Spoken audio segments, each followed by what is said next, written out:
weltare ɓiɓɓe fulɓe andu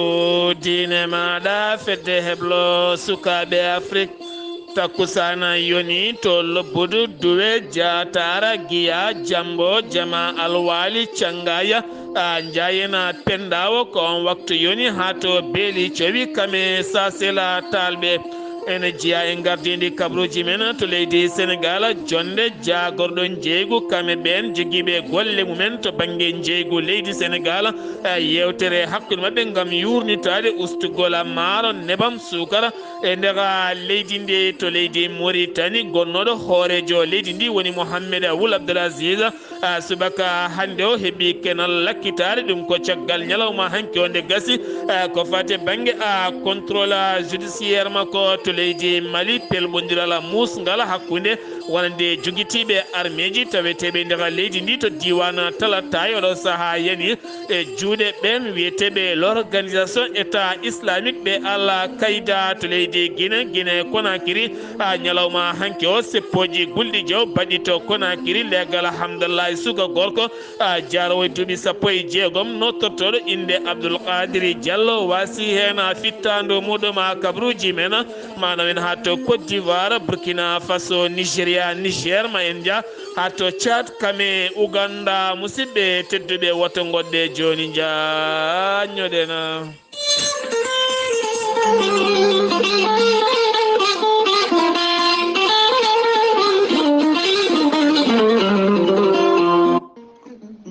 ceerno Djiby Sy ko wittiyanke leɗɗe ko safriyanke safruji fina tawa ceerno Djiby Sy ko labdo reedu malaɗo wune ceerno Djiby Sy ko jaadindo ɓalwala danwal kala ceerno Djiby Sy ko bawɗo listihara moƴƴuɗo longal jabanaɗo duwawu ceerno Djiby Sy ne yawre rewɓe ronkuɓe sowade e rewɓe dartoraɓe e rewɓe sattoraɓe dewle e wonduɓe worɓe ladde kala ceerno Djiby Sy ne jogui leɗɗe fannuji tati hen fannu goto sa hutorima ɗum fodde 19 rafin yalta ma ha laaɓa fannu goɗɗo sa hutorima ɗum fodde 13 rafin yalta ma ha laaɓa fannu tataɓo sa hutorima ɗum fodde 100 rafi ene yalta ma ha laaɓa o noon waddate koye gawri samme walla gawri ndemiri ceerno Djiby Sy ne yawrani ɓen ustoraɓe goragu e yawɓe yitade koye mumen ceerno Djiby Sy ne jogui pegge e usula pewnaɗo bawɗe neldede kala leydi e kala continent mo neɗɗo woni ceerno Djiby Sy ko labdo reedu malaɗo wune so a yannama ka miskino safruma ha mbiya wen taw hay mbuɗa yoɓani so wona wonduɓe rafiji ɗiɗi woni jano borgal walla mo seydineji bahliti hoore mum ha habba ceerno Djiby Sy ene andina dendagal ɓen yiɗɓe waɗnede listihara wonɓe nder leydi Mauritanie ko ujunere joɓata wonɓe to leydi Sénégal leydi Mali e dendagal leydi taari leydi Mauritanie ko 400 CFA gam hoybitande noon wonanɓe Europe wonɓe Asie wonɓe dowlaci dentuɗe Amérique listihar ko gratuit hay mbuɗo yoɓetake ko indema inde nene maɗa o haala ko woni nder fittanu ma ha mbiya yoni ceerno Djiby Sy ne andina dendagal kilineɓe mum e oɗo saaha joni mo tawi to kiifa galle makko ne tawe to banggue rewo to banggue rewo SN2E woni bureau ji halfinaɓe ko fati ndiyam e wuuro kiifa kala jiɗɗo jokkodirde e makko 47 22 80 84 ceerno Djiby Sy ne andina dendagal kileɓe mum wonde base makko ne tawe to Nouakchott legal netteka ene tawi ɗon miñi ko labdo reedu bawɗo golle ɗe ene wiye ceerno Alassane Sy ceerno Alassane Sy numéro ji mum téléphone ko 32 62 04 99 walla mbaɗa 48 10 00 13 ceerno Djiby Sy ene wiya dendagal kille mum wonde kala to neɗɗo woni ene wawi neldede safruji mum ha timma ceerno Djiby Sy madden dando faade makko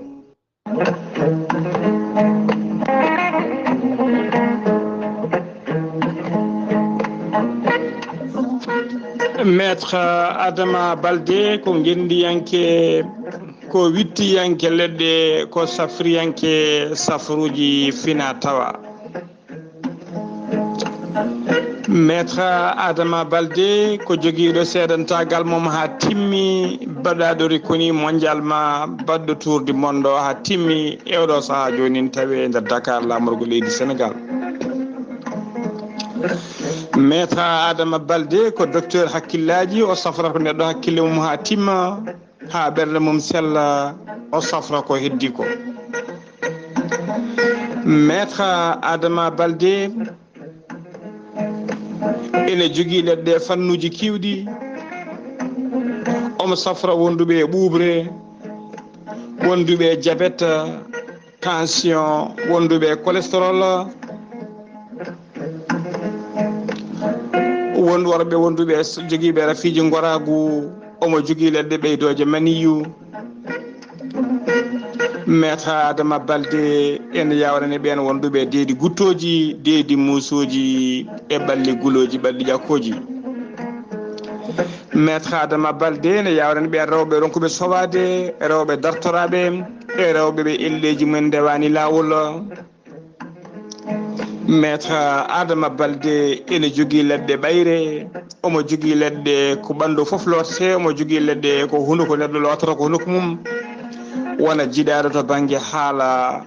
wona jiɗade to banggue golle.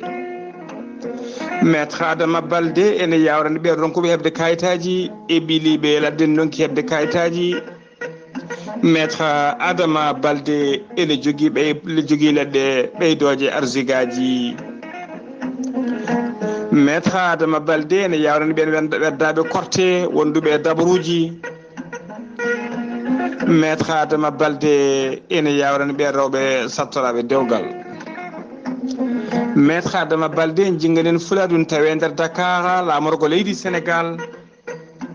kala jiɗɗo hebdemo mbatta ko 77 949 73 83 walla mbaɗa 77 351 77 23 walla mbaɗa 77 454 27 09.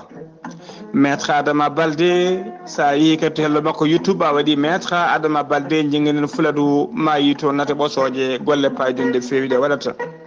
maître Adama Balde ko labɗo reedu maɗe aɗa wone mbadden dando faade makko.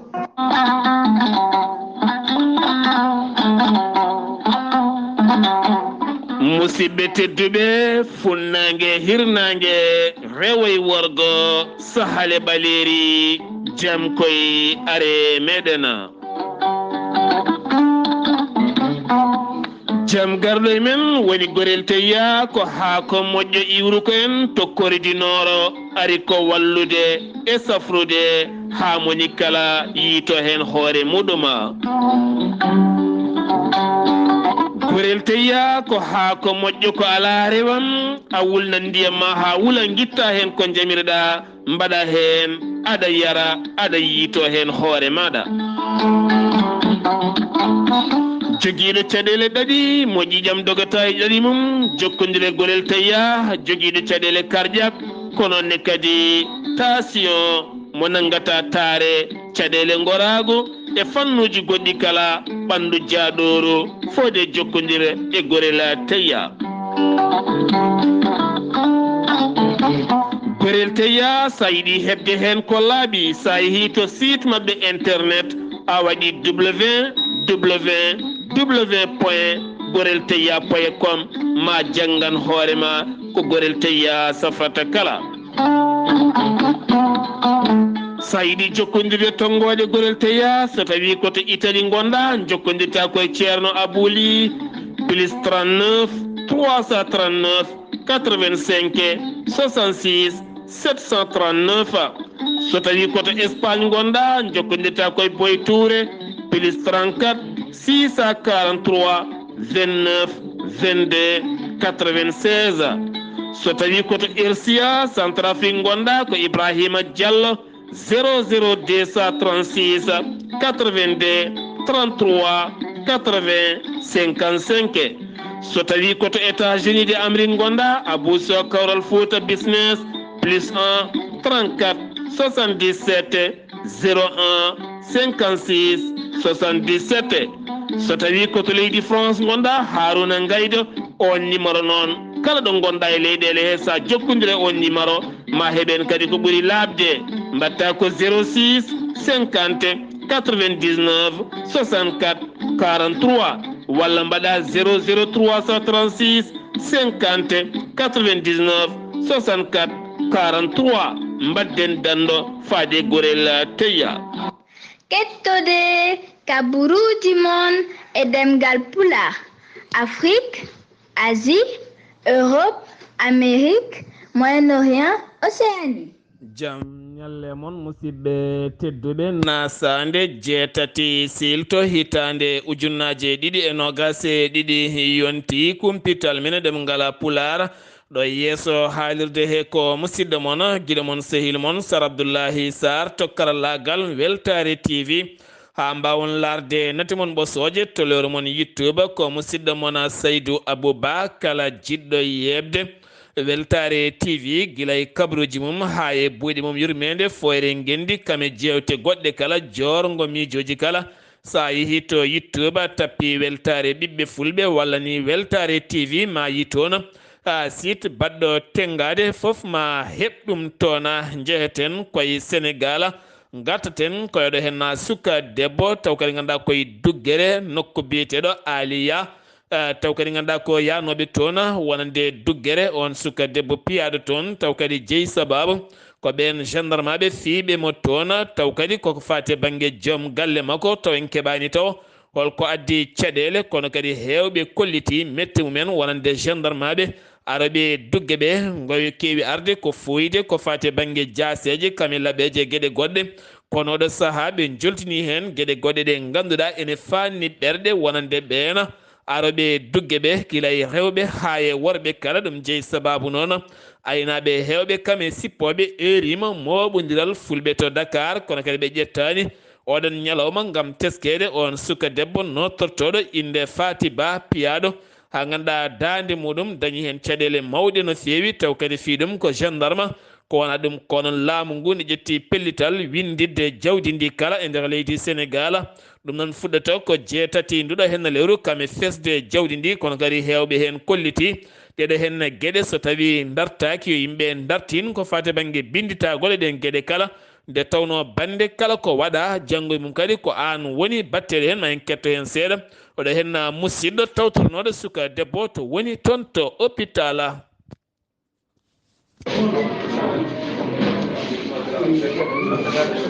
eyyi ko yeddi moon wedde ko ɗum korko woni ko jina dande nde woniri de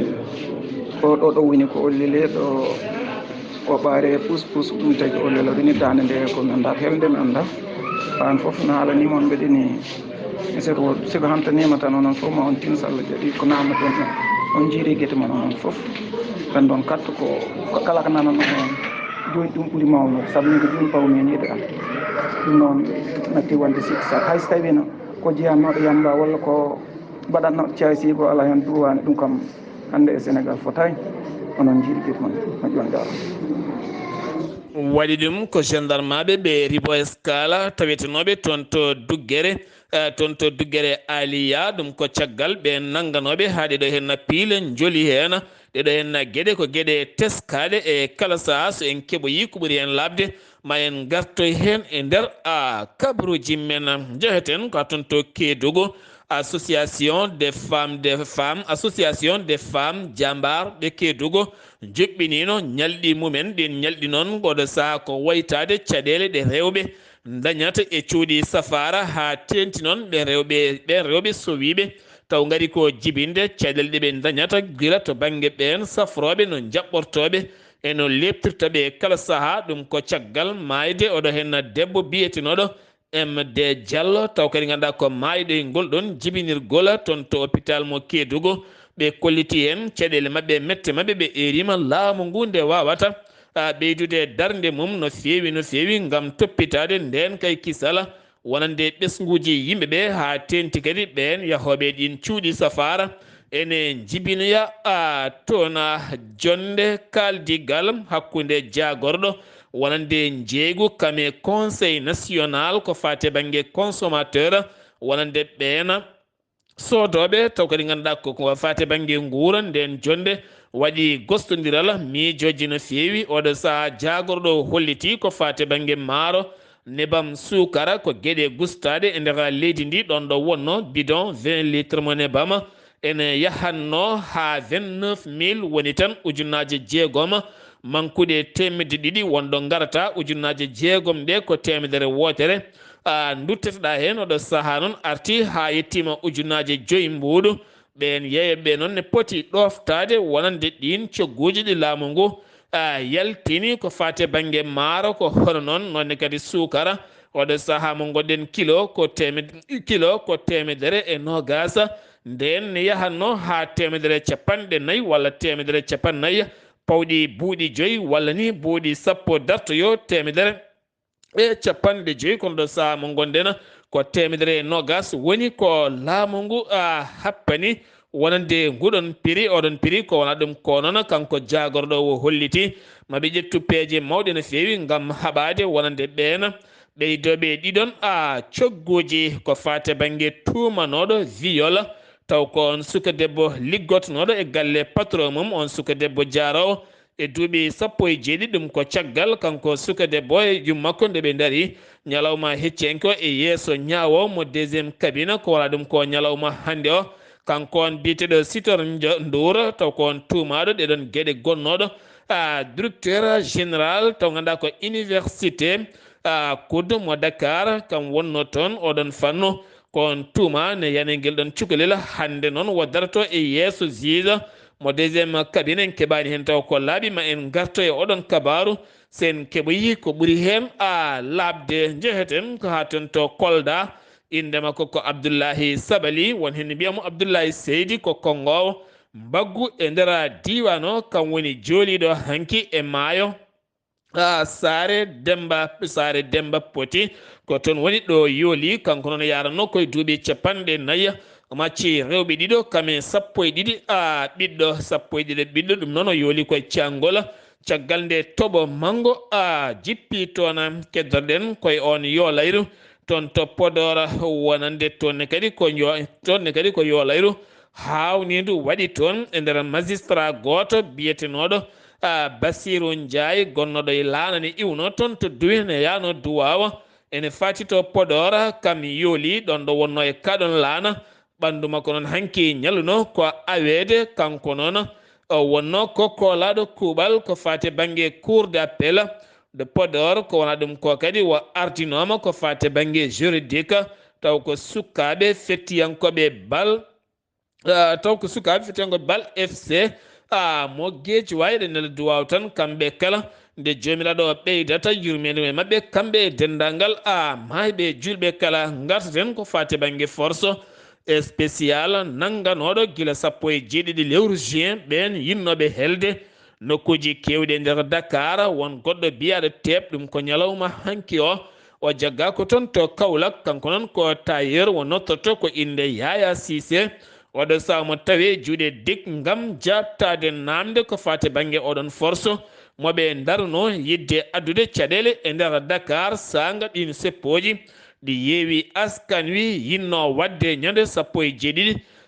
lewru juin yimiyanke kelme biyeteɗo Abdoul Karim Gueye ɓurɗandirede Karim Harum Hoga kam woni nangade subaka hande o to galle mum nanguimo ko dik jeeyi sababu ngol nangugol noon ko wonande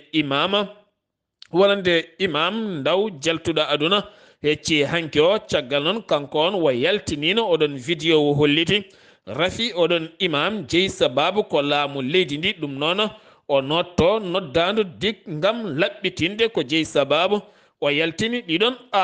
kongoɗi ha joni keddoɗen ko toon to Sénégal garten ko fate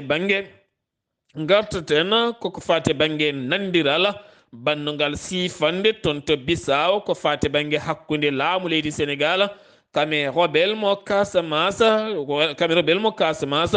fedde ɗimmere nde MFDC nden fedde kadi holliti koɓe mbiyata kamo jahkaya taw kadi ɓe mbasi ko toon to Bignona ɓe kolliti hanki ñalawma hanki o taw yaltin ɗin konguɗi ko porte parole mabɓe joguiɗo konngol mabɓe biyeteɗo Seyni Badji o holliti kamɓene fedde mabɓe nde ɓe joƴƴini armeji oɗo saha gam nottade kaldigal jam ɓe tawi ko jam tan woni kala haare ala ko gaynata ɗum noon maɓe jokku kaldigal hakkude mabɓe laamu leydi Sénégal kono kadi ɓe ñaagui laamu leydi ndi nde wawata jogade gurdam ɓen harbiyankoɓe mabɓe ko wona ɗum ko kadi dartinum bambaji ɗe jorata toon e nder diwan mo Casamance ha joni keddoɗen koye Sénégal impôt et domaine oɗo saaha felliti natande hofgo juuɗe wonande ɓeena inspecteur en hakkude men e contrôleur en kamɓene yiddeɓe ko yadeɓe hofgo juuɗe 14 15 16 ɗuɗo henna lewru ɗum ko caggal nandiral ngakkugal wonde hakkude mabɓe e directeur gardiɗo oɗon domaine woni Mame Boye Diaw ko fate banggue yoga e hectare uji kiɗi tolno nayya e gueɗe goɗɗe kala so tawi ala hen ko rewi lawol koɓe hofoɓe juuɗe mabɓe to Kerma Sar legal bitengal Darussalam tonne kadi ko tana musɗo waɗi toon wonande ɓen ɗiɗo yinnoɓe yaltinde ndiyam nannoɗam e galleji mabɓe taw koye toɓoli kamɓe noon koɓe denɗiraɓe ɓe gurdi koye kaw mabɓe caggal nden ɓe keeɓi moto pompe kono kadi ɓe paamani moto pompe o holno hutorte e nder barisgol kame kuɓɓugol ngol kala ko ɗon maskura nanguiɓe hen goto biteɗo Sadia Diata jaranoɗo duuɓi 36 kañum wonno joguino ko magasin kankayeri goɗɗo ko Nuhu Diata kañumne ko étudiant master to banggue université Cheikh Anta Diop kamɓe ɗiɗo kala ɓe mbasi hen pittali mabɓe galle lamorgo to hoorejo leydi ndi woni Macky Sall joɗodima e professeur Aɓdullaahi Bathily oɗo saaha toɗɗaɗo koolaɗo to banggue fedde gotago windere beele doga koyɗe jaama hakkude Liby kame windere nde ha jaam wawa artude toon sosoɓe hewɓe finoɓe toon to Sareya ne wonde liliɓe an ɓe gueye gay ɓe camcamɓe e dedeɓe kala oɗo saaha mbaɗi e ladde dogui jalti diwan jeeyi sababu ko rowane won mbarodi teskono e nder oɗon diwan ene unga e kala saaha caggal mum noon majji ha laaɓi kono kadi hanki teskama mbarodi ndi feeñi e lawol wonande Bembo hakkude mumen no mbiɗeɗo Sabadola walla mbiyana Bembo hakkude massa ha fayanma to Kasanto ɗi nokkuji noon koko teska toon oɗo saaha hewɓe kam natti ɗanade ɗoygol payidingol no feewi hewɓe mabɓe keewi ko muɓɓirde guitere mumen guite lelli gam hulde woto mbarodi tawde ɗumen ɗon. Assalamu alaikum, commune Khalil Koulibaly, international sénégalais et capitaine des Lions. Kedderam tan ko radio e télé weltar bibbe fulɓe ando diine ma. So en ƴeewi to leydi Sénégal koto Mauritanie paaɗen to leydi Mauritanie gonnoɗo hoorejo leydi Mauritanie woni Mohamed Ould Abdel Aziz mo ganduɗa nanguiranoɗo ko fate banggue mbuñaari duuɓi mum 10 ɗi ardino leydi ndi gam teskede ne dirtini ngaaluji leydi ndi e kala sifa ha alɗi hen no feewi dossier ji mum kame wittoji kala caggal nde hurlano to banggue ɓen koniɓe tartiɓe galle mum kala kay kene naata koma visité kene yalta kala koyeɗen gueɗe taw kadi wonno koye contrôle judiciaire ñalawma hanki o gasi ha laaɓi ngol ɗon contrôle oɗo ñalawma hande kala kene wiye koninke kurrinoɗo e galle makko kala yatiri hen caggal oɗo saha foofi kenal lakkitare beele maw heptu passeport makko eyyi walla ala beele ma wattu ɗannade ha caggal leydi walla e nder leydi ndi ko wawi wonde kala ko woni yeeso daɗani guide hay commentaire goto taw laamu ngu suwa taw yaltinde e ɗaccitedemo kankon gonnoɗo hoorejo leydi Mauritanie nanguiranoɗo ko fate mbuñaari kam e ɓen yaadiɓe mum kala gouvernement leydi Mauritanie kikiɗe hanki oɓe kolliti yiddeɓe ko darnude catal timmugal no feewi ko fate banggue industrie kam waylude gueɗe kewɗe ha tenti ko fate banggue gueɗe guura kame jaram e gueɗe patuleɗen gueɗe kala taw ko ganduɗa ko ñamaɗele bawɗe duumade bawɗe joɗade ko juuti taw kadi ne wawi gollinde yimɓe hewɓe ha goto kala wawa yitade no hoore ɗum ko hakkude jagorɗo jeygu kamene wondi e gardiɗo union patronat mo leydi Mauritanie yiddeɓe noon ko tafde ngal catal ha haɓade jonde wasam gollagu e nder leydi Mauritanie to Nouadhibou gardiɗo zone France mo Nouadhibou yuɓɓini jonde hanki hakkude makko e union national awoɓe leydi ndi taweteɓe toon to Nouadhibou yiddema ko wonande ɓen awoɓe awo fina tawa nde ɓurata hesɗitinde aw men ha ɓuura yaadude jamanu ngam tambade nden kay kisal taaridi maaje ɗe ha ɓuura kadi wawde yuɓɓinde fannuji goɗɗi taw ko jaaduɗe e jamanu kamɓene maɓe gaddu hen peeje mawɗe no feewi ha ɓen awoɓe ɓuura wawde tinde koye mummen ha joni to Mauritanie keddorɗen Kinross tasiyata ɓe jaltini équipe timmuɗo mo capantate jeegomo neɗɗo ɗum noon ko yidde wallidde wuro wiyetengo saami ha ɓuura wonde laaɓala cellal kame lakkitare kala e ɓeydude wuro ngo jaam e kisala no wonde otoji 5 ngam fittude ittude ɓakke e ñiddo tawiteɗo e nokkuji ɗi kala ha ɓuura ngo ɓuura jeyde laaɓal muɗum ɓe kolliti maɓe ndumo hen balɗe 2 tene kadi kala saaha maɓe jokku ɗeɗon golle landal lundo wiyete ka tawassula ɓe juɓɓini bottari ndin noon ɓe juɓɓinan ɗum ko sukaɓe finoɓe leegal bitengal Daaru Nahim caggal wonande nde galleji kewɗi nanni toon ndiyam ha hewɓe jalti galleji mumen ngam muññidde ɓen sukaɓe e rokku ɗumen sembe kame laaɓal e senare e harnude ɗumen yewtidde mumen ɗum woni landa tawassul ko yuɓɓinno toon jagorɗo gueɗe nder leydi kame jacingol laamu mo leydi Mauritanie o holliti wuro wiyetengo Agjuge ko neɗɗo goto yooli toon ha wasi hen fittande mum taw koye nokku biyeteɗo Lajwadi ne tawe e Bani Chaba ko aɗon ko ɓe kolliti wendu nokku moɓe mbiyata intishana on nokku noon wendu mum ƴeeri ha naate calli kewɗi ha ganduɗa kene foto wonde métre ji 4 kewendi mum ɗum noon ɓe kolliti so tawi yurnitaka ne wawi jibina caɗele ha tenti hoɗɓe yogay ɗin nokkuji wayi kono julol ko mbiyeten cangol walla mayel tokosel kono kadi ɓe kollite nde ɗiɗo hen lebbi ɗiɗi caɗele ko fate banggue toɓoli kami yolayru waɗi mayɗeli kene tolno e 50 neɗɗo e nder ɗiɗo hen lebbi ɗiɗi tan yidde hoorejo leydi Mauritanie woni Mohamed Cheikh Al Qazwani ko gonnoɗo jagorɗo pétrole woni Mohamed Wuldu Abdel Fattah nde wonata toɗɗaɗo e poste OMVS taw ko mayango Sénégal rendi ɗum ko lamɓe leyɗele Naya Wuldu Bilal hoorejo jagorɗe leydi Mauritanie kikiɗe hanki o joɗodima jagorɗe muɗum ha tenti noon ɗen jagorɗe kese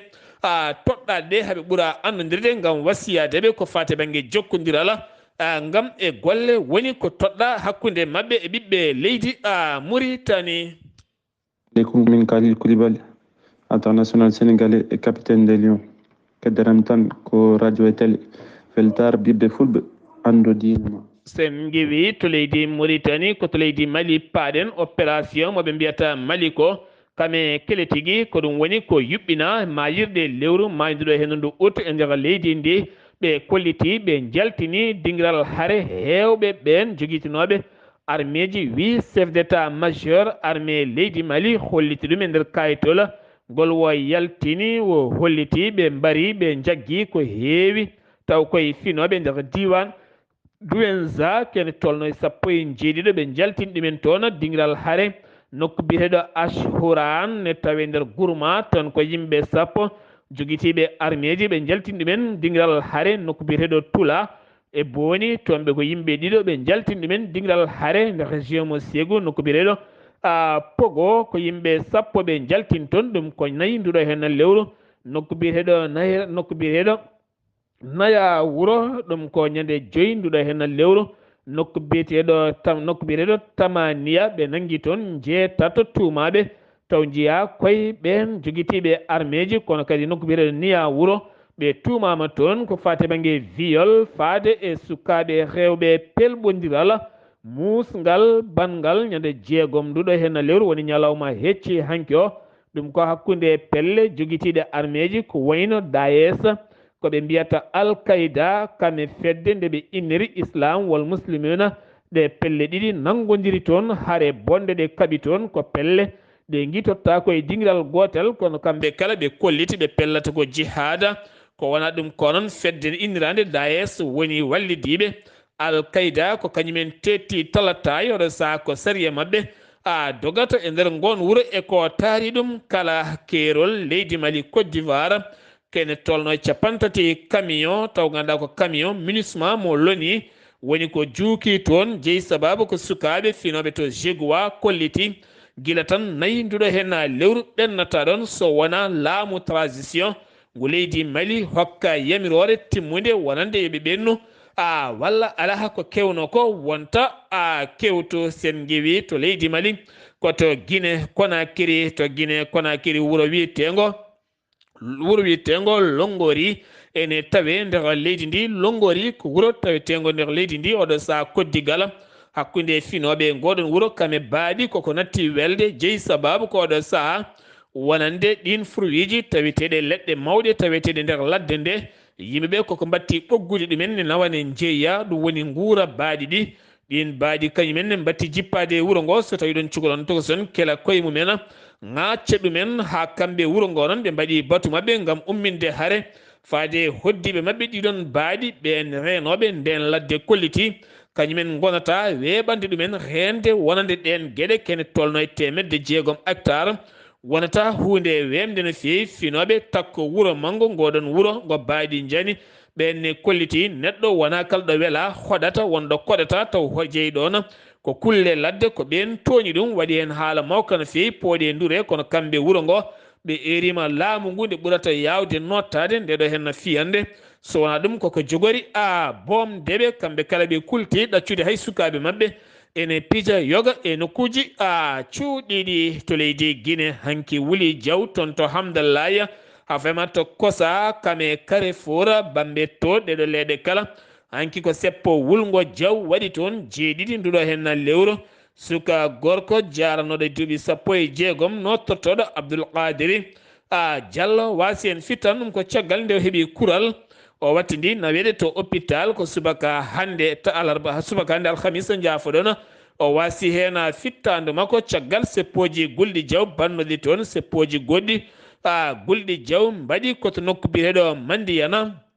Mandiyana ko 70 kilométre hakkude muɗum e kanka ɗum ko caɗele wuro finoɓe caɗele ɓen finoɓe toon to Madi toon to Mandinana finoɓe toon to Madiyana finoɓe toon hakkude mumen e société gollorgal min innirtengal SMM kamɓe noon ɓe kolliti finoɓe toon ɓe ko ngaluji mabɓe goni ɗon ko jeeyi mamiraɓe taniraɓe so tawi ala ko heddi ngal gollorgal felitiyade no golla toon mahanatɓe suudu safara mahanaɓe collége rutto kadi ƴetta sukaɓe mabɓe e golle nde ɓen cali waɗi pelɓodiral manggal no fewi yimɓe ɗiɗo mbasi en pittali men taw ko kure daaƴiɓe yimɓe jeetato gañima hen gañande musde no fewi otoji kewɗi duppama hen to Côte d'Ivoire jillu hoorejo leydi Pologne hakkude makko e hoorejo leydi Côte d'Ivoire woni Alassane Dramane Ouattara kame duda jewte mabɓe ɗiɗi ɓe jewtidi ko fate banggue caɗele haare hakkude Russie kame Ukraine jeeyi sababu leyɗele kewɗe nder Afrique dañde caɗele to banggue faggudu ko wayno Éthiopie Soudan ha fermat to Congo kono kadi ɓe jewtidi jokkodiral hakkude leydi Pologne kame leydi Côte d'Ivoire to banggue gueɗe nandiral e cifanɗe kewɗe hakkude leyɗele mabɓe to Burkina Faso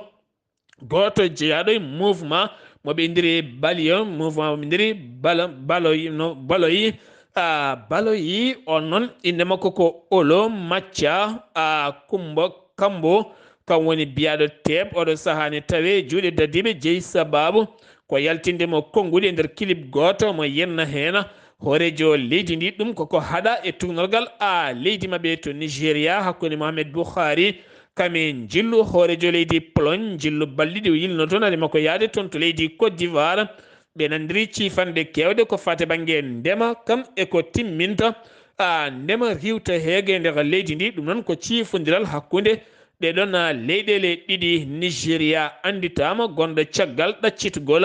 wonande Amérique naajo biftanoɗo e nder leydi Burkina Faso jarano duuɓi 80